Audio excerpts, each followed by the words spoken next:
Hey everybody, Mark Herman, aka LA Bengal fan on Twitter, Facebook, Instagram, YouTube, repping the Bengals for the AFC Northerners.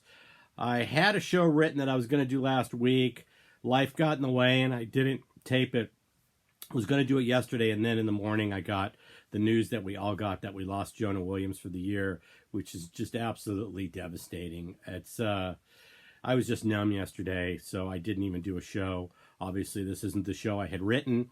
But we'll go through and talk about it a little bit. But definitely just snake bit. We're snake bit. It's just bad news. Losing Jonah was going to be an impact player. High character guy, ready to make an impact. It just hurts. So the cupboard's not bare, so there is hope.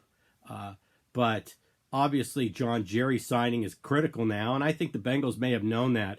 I've heard from a couple sources that the Bengals were really tight-lipped, which concerned me, but then I heard from another source that it wasn't that bad an injury. So, what are you going to do? It is what it is. Washington last year, lost Geis. They had drafted him with plans for him being a integral part of their offense. Jerick McKinnon signed with San Francisco last year on a big free agency deal, got hurt in camp. So, this stuff happens. It just is what it is. We'll have Jonah for the 2020 season, along with whoever we draft then.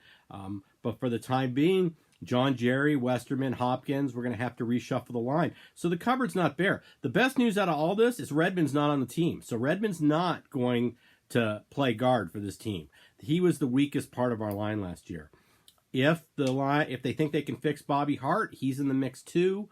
So we'll move forward with this. We'll have a better offensive line than we had last year. Not as good an offensive line as we thought we would have had with Jonah Williams, but it's still going to be a step up. And the most important thing is we have new culture and new coaching.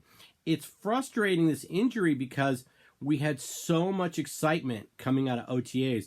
There was a report on NFL Network that actually said we were one of the pretty sexy sleeper teams out there. And I still believe that's the case. But this does hurt. This does hurt. We're going to need Price to take a big jump in the second year. That's why I'm wearing my Price color rush here. So we're going to need him to step up. We will have an improved line, but this does hurt, and we have to move on from it.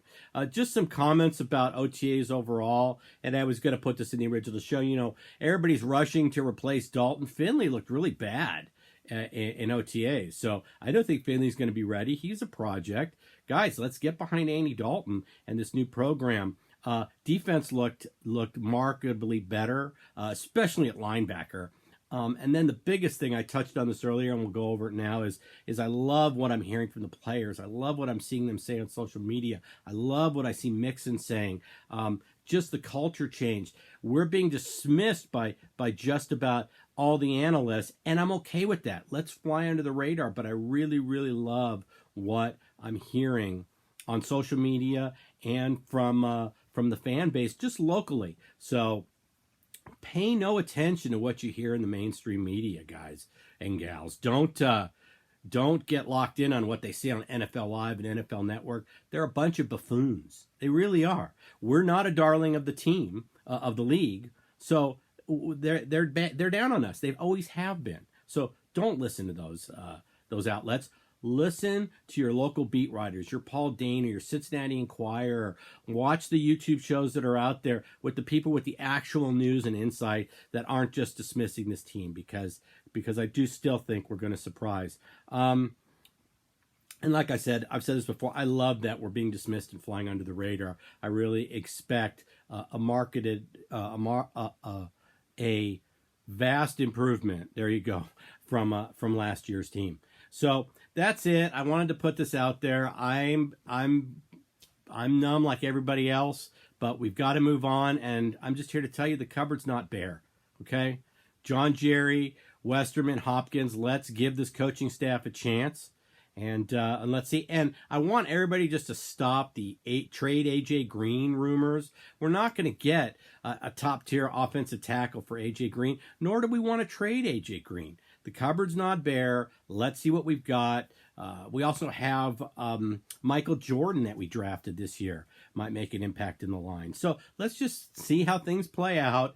Stop the gloom and doom, and let's have a good season. So with that, I'll be back as camp opens with another update. But I just wanted to get a video out there, and I do apologize for the long delay. It's been crazy at work. So had a trial just 2 weeks ago, and I've got 3 scheduled for July. So it's going to be busy, but we'll get some videos up. And with that, I want to wish everybody a happy and healthy 4th of July coming up next week. And I want to say hoot-aid, everybody. All right, take care.